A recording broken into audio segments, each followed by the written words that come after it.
성령의 일하심으로 방언을 하기 시작한 제자들의 모습을 우리가 보았습니다. 그리고 그렇게 방언을 하기 시작한 제자들을 향하여서 낮술에 취했다라고 조롱하는 유대인들의 모습도 우리가 보았습니다. 오늘 본문에서는 그렇게 낮술에 취했다, 술에 취했다라고 조롱하는 유대인들을 향해서 베드로가 일어서고 그들을 향하여서 외치는 음성을 들을 수 있습니다. 어쩌면 오늘 본문은 그들을 향한 베드로의 설교라고 할 수 있을 겁니다. 그의 설교의 말씀을 들어보십시오. 14절입니다. 같이 읽죠. 시작. 베드로가 11사도와 함께 서서 소리를 높여 이르되 유대인들과 예루살렘에 사는 모든 사람들아, 이 일을 너희로 알게 할 것이니 내 말에 귀를 기울이라. 유대인들이 등장하고요, 또 예루살렘에 사는 사람들이 등장합니다. 이 두 무리는 서로 다른 사람들입니다. 아마도 앞에 기록된 유대인들은 각국에서 온 유대인들, 흩어져 살아가는, 즉 혈통은 유대인이지만 각국에 흩어져 살아가는 사람들을 말할 겁니다.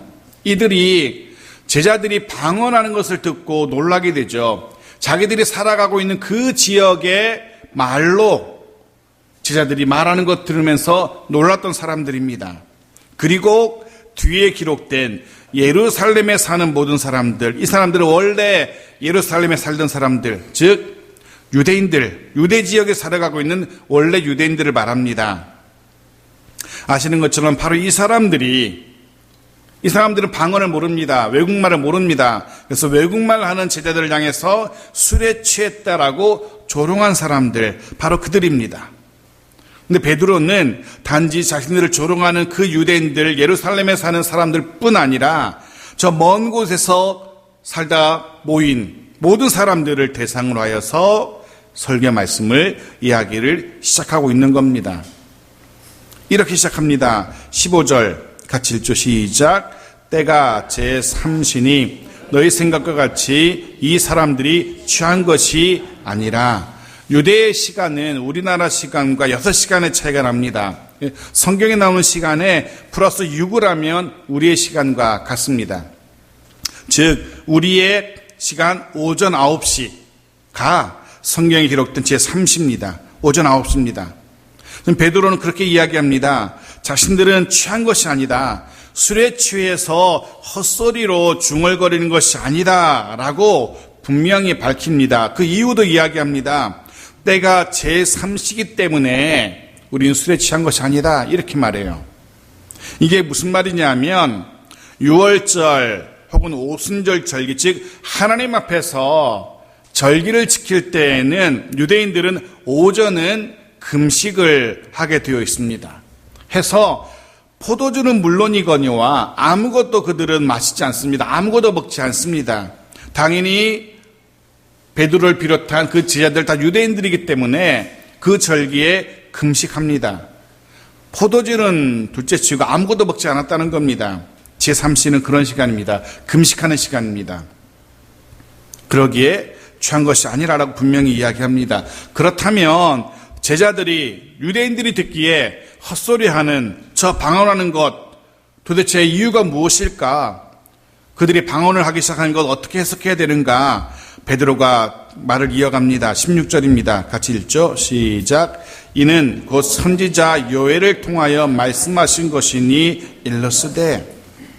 베드로 사도는 그렇게 말합니다.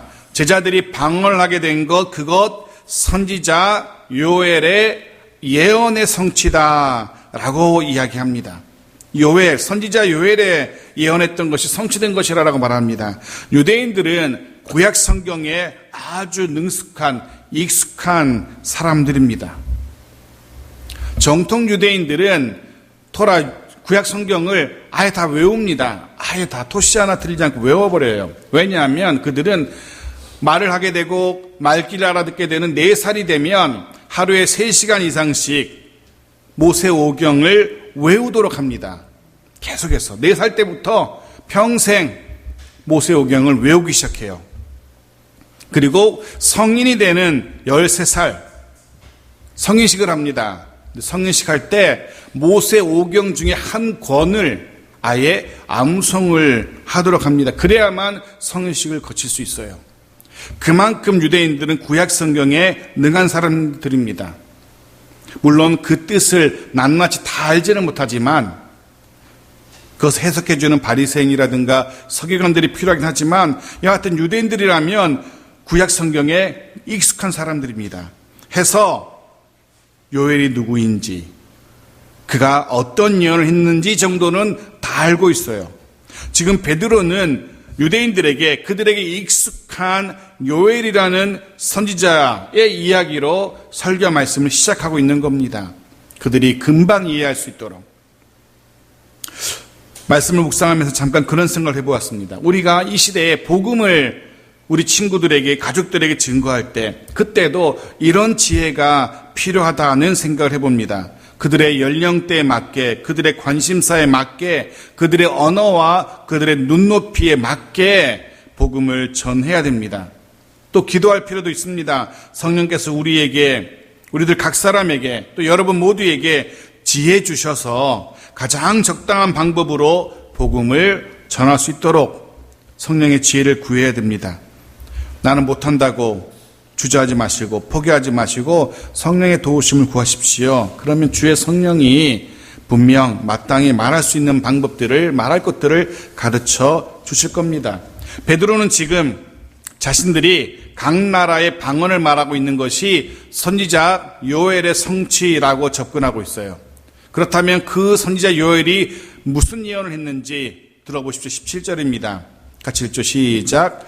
하나님이 말씀하시기를 말세에 내가 내 영을 모든 육체에 부어주리니 너희의 자녀들은 예언할 것이요 너희의 젊은이들은 환상을 보고 너희의 늙은이들은 꿈을 꾸리라. 선지자 요엘은 말세에 하나님께서 하나님의 영을 육체에 부어주실 것이라 예언했습니다. 유대인들도 다 알고 있는 사실입니다. 또 그렇게 될 때, 즉 하나님의 영이 각 사람에게 부어질 때 자녀들은 예언을 하게 될 것이고 젊은이들은 환상을 보게 될 것이고 늙은이들은 꿈을 꾸게 될 것이라는 예언을 했었습니다. 18절도 마저 보십시오. 같이 읽죠. 시작. 그때 내가 내 영을 내 남종과 여종들에게 부어주리니 그들이 예언할 것이요. 17절에서 나온 이야기가 반복되고 있는 겁니다. 여기 나오는 남종과 여종은 하나님의 백성들을 이야기하는 겁니다. 요엘 선지자가 언급한 예언, 환상, 꿈, 자녀들이 하는 예언, 젊은이들 하게 될 환상, 늙은이들에게 주어지는 꿈, 사실 이것들은 다 똑같은 것들을 말합니다. 즉 하나님의 말씀, 하나님의 뜻, 하나님의 계시를 전달하는 방법들입니다. 하나님은 예언을, 선지자들의 예언을 통해서, 선지자들의 환상을 통해서, 선지자들의 꿈을 통해서 하나님의 뜻을 사람들에게 알려주시는 겁니다. 이 요엘의 예언이 무엇이냐 하면요, 결국은 해석해보면 성령이 임하시게 되면 그때 비로소 하나님의 뜻을 전할 수 있는 자가 될 것이라는 그런 예언인 겁니다. 평범한 사람들이었는데 두려움이든지 주저함이든지 어떤 이유세든지 입을 열어서 복음을 전하지 못하던, 하나님의 말씀을 전하지 못하는 자들이었는데 성령이 임하시게 되면 비로소 하나님의 뜻을 전하는 자가 될 것이라는 그런 예언이에요. 성령이 임하시게 될 때 비로소 하나님의 계시를 전하는 자가 될 거라는 그런 예언이었던 겁니다. 성령이 임하시게 될 때 하나님의 뜻을 전하는 자, 그것이 예언이고 그것이 환상이고 그것이 꿈이라는 단어로 표현되고 있는 겁니다. 하나님의 뜻을 알려줄 수 있게 되는 거예요. 간혹 그런 분들이 계셔요. 목사에게 와서, 목사님 우리 애가 대학 시험 봐야 되는데 붙을 것 같아요? 떨어질 것 같아요? 기도 좀 해보세요. 이건 분명합니다. 확실히 압니다. 붙을 정도 성적이면 붙을 것이고 그만 공부를 못했으면 떨어질 것이고, 그건 기도해서 할 수 있는 게 아닙니다. 공부한 사람이 할 수 있는 거죠. 시험을 보면 아는 거죠. 때로는 어떤 분들은 내일은 동쪽에서 오는 사람을 만나시면 안 됩니다. 말하는 분들도 가끔 계셔요. 조심하시라고. 내일은 남쪽으로 가는 길을 조심하시라고. 그건 예언이 아닙니다. 그거는 미신이고 점이고 무당들이 나는 일이지 하나님의 뜻을 전하는 것, 그게 예언입니다. 그 옛날 요엘 선지자는 비전을 품었습니다. 하나님께서 보여주신 멋진 꿈을 꾼 겁니다. 하나님이 그 마음에 이 꿈을 심어주셨어요.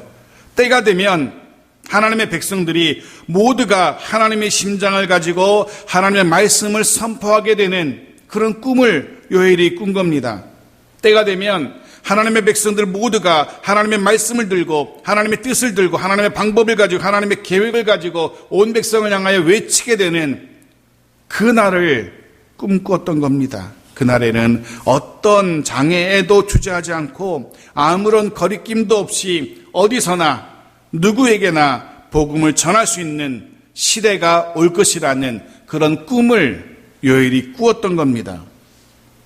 그리고 베드로는 지금 그 옛날 선지자 요엘이 꾸었던 그 꿈을, 요엘은 그렇게 환상 가운데 꿈속에서나 바랬던 그 복을 지금 드디어 하나님의 백성들이, 특별히 그리스도 예수의 제자들이 누리게 되었다라고 선포하고 있는 겁니다.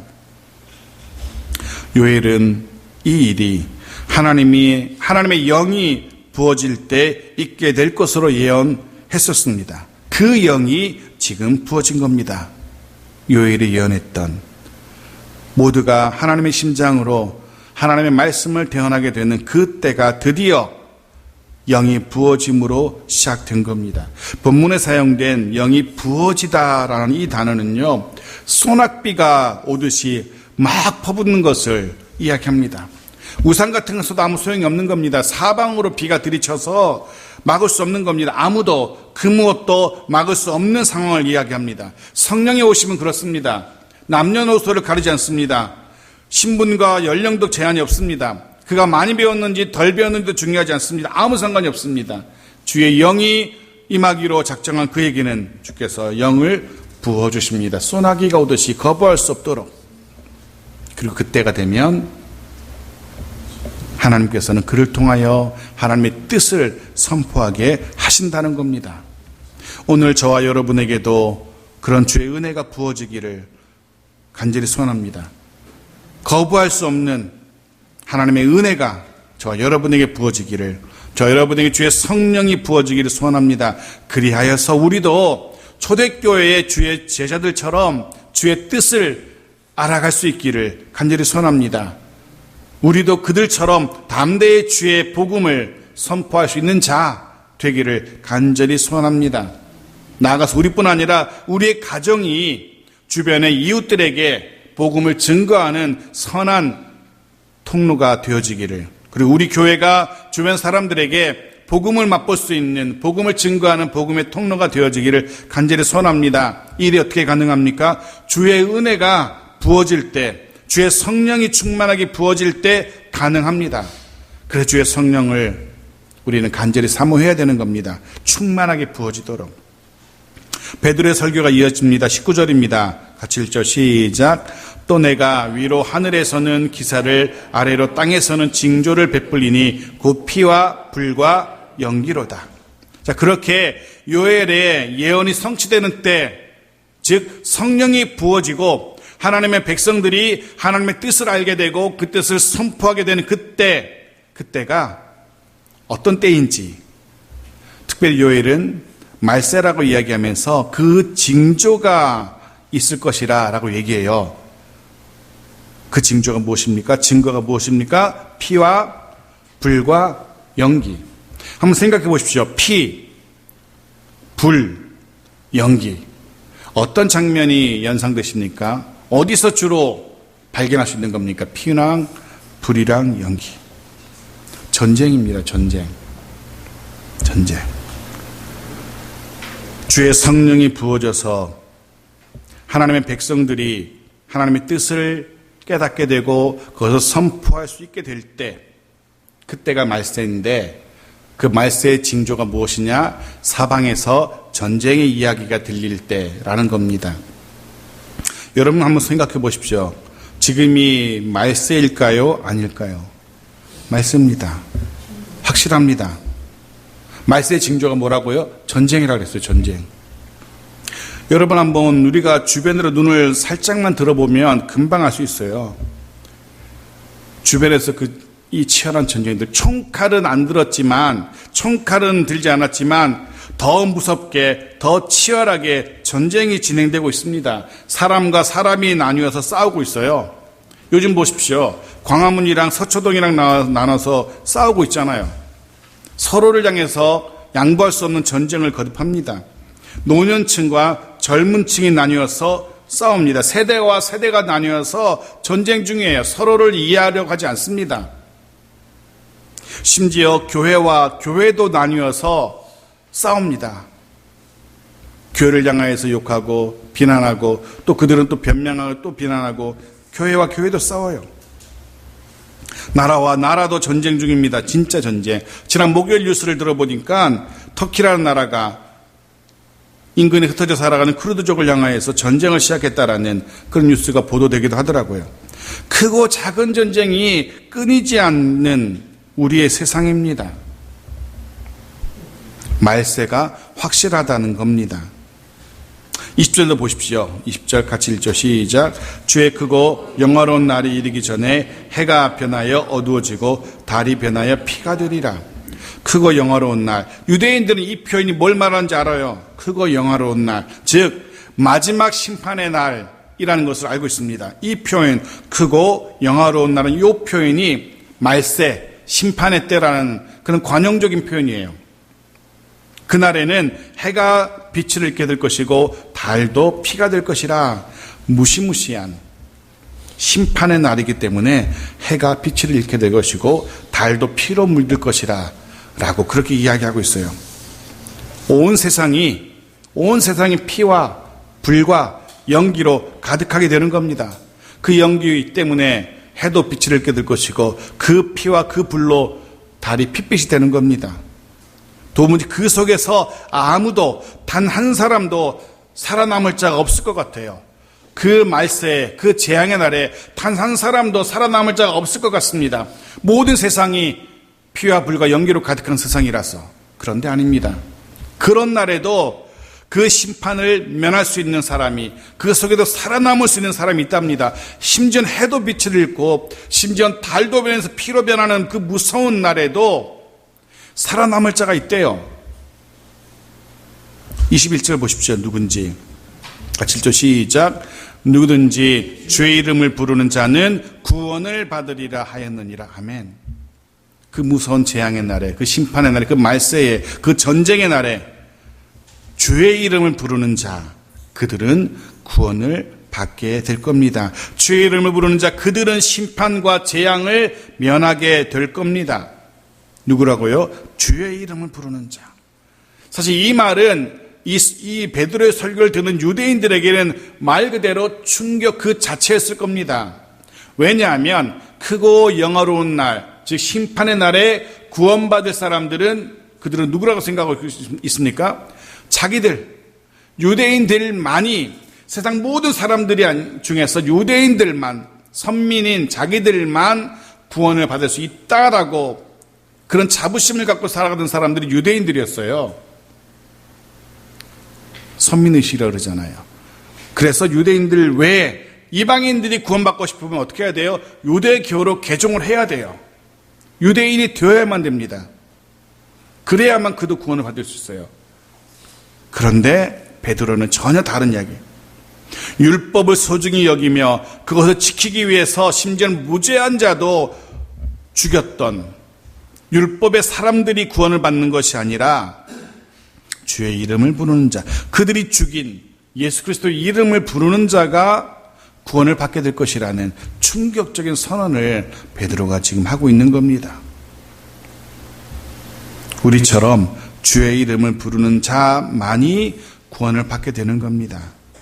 그래서 여러분의 사랑하는 가족들 모두가, 여러분의 친한 친구들 모두가 주의 이름을 부르게 되기를 간절히 소원합니다. 근데 그런 생각을 해봅니다. 여러분 생각해 보십시오. 누가 주의 이름을 부를 수 있습니까? 누가 주의 이름을 부를 수 있어요? 예수 그리스도를 아는 자들이 주의 이름을 부를 수 있죠. 알아야 이름을 부를 거 아닙니까? 주님이 누구신지 아는 자들입니다. 해서 베드로는 이제 그 주님이 누구신지 설명하기 시작합니다. 주님이 누구신지. 실제로 그것이 복음의 핵심이기도 합니다. 성경 66권의 핵심이기도 해요. 예수가 누구신지. 여러분 한번 스스로 머릿속으로 마음속으로 생각해 보십시오. 여러분은 예수님을 누구라고 생각하십니까? 만일에 누군가가 여러분의 사랑하는 가족이 여러분의 친한 친구가 예수가 누군지 물어온다면 여러분은 뭐라고 대답하시겠습니까? 예수가 누구라고 물어본다면 베드로의 말을 들어보십시오. 22절 같이 읽죠. 시작. 이스라엘 사람들아 이 말을 들으라. 너희도 아는 바와 같이 하나님께서 나사렛 예수로 큰 권능과 기사와 표적을 너희 가운데서 베푸사 너희 앞에서 그를 증언하셨느니라. 하나님께서 나사렛 예수를 이 땅에 보내셨고 그로 하여금 큰 권능과 기사와 표적을 베풀게 하셨답니다. 예수는 나사렛에서 사셨고 큰 권능과 기사 표적을 행하신 분입니다. 23절 보십시오. 같이 읽죠. 그가 하나님께서 정하신 뜻과 미리 아신 대로 내준 바 되었거늘 너희가 법 없는 자들의 손을 빌려 못 박아 죽였으나 하나님께서는 그 예수에게 큰 권능과 기사와 표적을 행하게 하셨는데 하지만 하나님은 정하신 뜻대로 예수를 내주었어요. 죽음에 내어주었어요. 어떻게 죽음에 내줬습니까? 법 없는 자들의 손을 빌려서, 즉 법 없는 자들, 불법을 행하는 자들을 말합니다. 불법을 행하던 유대인들, 유대 관원들, 그들을 말해요. 그들의 손을 빌려서 예수를 죽음에 내어 주었습니다. 베드로는 지금 예수를 십자가에 매달아 죽인 유대인들의 행위가 불법이라고 분명히 말하고 있어요. 율법을 어긴 겁니다. 비록 하나님께서 정하신 뜻이긴 했지만 그들의 행위는 분명 불법이었어요. 변명할 수가 없습니다. 주님은 불법한 자들에 의해서 억울한 죽임을 당하신 분입니다. 하지만 하나님은 그렇게 죽임을 당한 예수를 풀어 살리시죠. 24절 보십시오. 지금 계속해서 베드로는 예수님에 대해 설명하고 있는 거예요. 24절 같이 읽죠. 하나님께서 그를 사망의 고통에서 풀어 살리셨으니 이는 그가 사망에 매여 있을 수 없었음이라.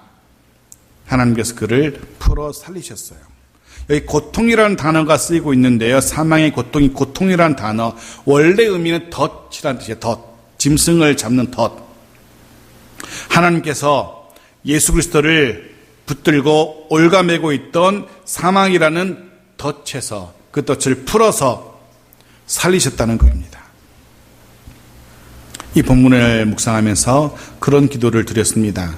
하나님께서 저와 여러분 모두를 힘들게 하는, 그것이 사람으로부터 비롯되었든 그것이 일로부터 비롯되었든 그것이 환경으로 인해 비롯되었던 우리를 힘들게 하는 모든 고통, 모든 덫에서 우리를 풀어 자유케 하시기를 기도했습니다. 하나님께서 여러분을 힘들게 하는 모든 고통에서, 여러분의 가정과 생업을 힘들게 하는 모든 고통에서, 모든 덫에서 풀어 살리시기를 간절히 소원합니다. 하나님께서 예수를 풀어 살리셨습니다. 왜 예수를 풀어 살리셨습니까? 예수는 그 자체가 사망에 매여 있을 수 있는 분이 아니었기 때문에 그래요. 물론 그는 무죄한 분이셨고 게다가 죽음의 법칙에 굴복할 수 없는 신이셨기 때문에 그는 살아날 수밖에 없는 겁니다. 그리고 25절부터는 길게 다윗의 시를 인용해서 예수 그리스도가 죽음에 매여 있을 수 없는 분임을 증명해요. 그 부분은 패스하고요. 똑같은 말이 반복되니까. 자, 32절입니다. 같이 읽죠. 시작. 이 예수를 하나님이 살리신지라 우리가 다 이 일의 증인이로다. 네. 다시 한번 베드로 사도는 확실하게 담대하게 말합니다. 하나님께서 예수를 살리셨다라고, 그리고 자신들이 이 일의 증인이라고. 여기는 자신들, 우리들 누구를 말합니까? 12명의 사도들을 말하고 나아가 함께하고 있는 120명의 주님의 제자들을 다 이야기합니다. 그 수많은 사람들이 예수 그리스도의 죽으심과 부활하심, 승천하심의 증인이라고 외치고 있는 겁니다. 이들 모두가 한결같이 선지자 요엘의 예언대로 자신에게 주의 성령이 임하셨다라고 증언하고 있는 겁니다. 베드로는 더 놀라운 사실도 유대인들에게 선포해요. 33절입니다. 같이 읽죠. 시작. 하나님이 오른손으로 예수를 높이심에 그 약속하신 성령을 아버지께 받아서 너희가 보고 듣는 이것을 부어주셨느니라. 하나님께서 예수를 단지 살리시기만 한 게 아니었어요. 예수님은 겨우겨우 그 무덤에서 겨우겨우 기어나와서 한숨 쉬면서 겨우 살았네 이렇게 사신 게 아니라는 겁니다. 하나님께서 예수를 살리시되 오른손으로 예수를 높이셨다라고 선언해요. 여기 높이셨다라는 이 표현은 1차적으로는 땅에서 높이셔서 하늘로 올리셨다라는 의미가 있고요. 두 번째 2차적인 의미는 즉 높이셨다는 표현의 2차적인 의미는 그의 신분을 높이셨다는 의미이기도 합니다. 즉 위치만 높여진 게 아니고 신분이 높아진 걸 얘기해요. 그의 신분이 만왕의 왕으로 높아진 겁니다. 조금 전까지 얼마 전까지만 해도 유대인들의 그 불법의 판결로 죄인으로 가장 수치스러운 죄인으로 죽임을 당하신 분이지만 하나님이 높이셔서 전혀 다른 신분으로 만왕의 왕으로 높이신 겁니다. 하나님께서. 사람들은 예수를 가장 낮은 곳으로 낮추고 또 낮췄지만 하나님께서는 그렇게 무사람들이 낮춘 그 예수를 하나님께서는 들어서 가장 높은 곳에 올리신 겁니다. 바라기는 하나님께서 저와 여러분도 그렇게 높이시기를 간절히 소원하고 기도합니다. 하나님께서 높여주시는 것, 그 빛나는 그 찬란한 경험이 우리 가운데 있기를 간절히 소원합니다. 스스로 높아지려 하지 마십시오. 자기가 막 높아지려 가면 추해지는 것밖에 없어요. 불쌍해지는 것밖에 없습니다. 하나님께서 높여주시는 그런 은혜가 우리 가운데 있기를 간절히 소원합니다. 이 땅에서 높여주시는 자로, 즉 존귀한 자로 높아지기를, 그래서 하나님의 은혜와 복을 누리며 살아가는 그런 우리 모두가 되어지기를 바랍니다. 그렇게 높아져서 세상이 함부로 할 수 없는 그런 우리와 우리 가정이 되어지기를, 그렇게 높아져서 세상 사람들이 조롱할 수 없는 그런 교회로 높아지기를 간절히 기도합니다. 그렇게 높아지신 예수 그리스도께서 주의 영이신 성령을 부어주셨답니다. 그 증거가 너희들이, 유대인들이 직접 보고 듣고 있는 바로 그것이라 라고 이야기합니다. 우리에게도 주의 성령이 부어주셨다는 그런 증거들이 있기를 바랍니다. 주께서 우리에게 성령 부어주신 증거들이 있기를 바랍니다. 우리들에게도 성령이 부어졌음을 우리 주변 사람들이, 우리 가족들이 보고 들을 수 있게 되기를 간절히 소원합니다. 성령이 부어주심으로 인해서 세상은 상상도 못했던 놀라운 은혜와 복이 우리 가운데 임하게 되기를 간절히 소원합니다. 말씀을 마칩니다. 오늘 우리는 제자들이, 베드로를 비롯한 예수님의 제자들이 선지자 요엘이 꿈꾸었던 그 복을 누리게 되었음을 선포합니다. 보았습니다. 선지자 요엘이 예언했던 성령이 임하셨다는 사실을 우리는 본문을 통해서 확인했습니다. 그리고 그로 인하여서 각 나라와 방언으로 담대히 하나님의 뜻을, 복음을 증거하고 있는 모습도 보았습니다. 그리고 바라기는 오늘 이 시대에 우리도 이 복을, 선지자 요엘이 꾸었던 이 복을 우리도 누리게 되어지기를, 우리도 담대히 하나님의 복음을 선포할 수 있기를 간절히 소원합니다. 단지 입술로만 복음을 증거하는 것이 아니라 이 제자들처럼 주의 성령의 부어주심으로 인한 분명한 증거들이 보여질 수 있기를 간절히 소원합니다. 그 증거들을 보여줌으로써 성령의 부어주심으로 인해서 우리에게 임하게 된 은혜와 복을, 우리가 높아지는 그 모습들로 인하여서 복음을 증거할 수 있는 그런 우리 모두의 삶이 되어지기를 간절히 소원합니다. 마지막으로 다시 한번 축복합니다. 오늘 이 시대 우리들 모두 그 옛날 선지자 요엘이 꿈꾸었던 그 복을 누리며 살아가는 주의 은혜가 임하기를 다시 한번 축복합니다. 아멘.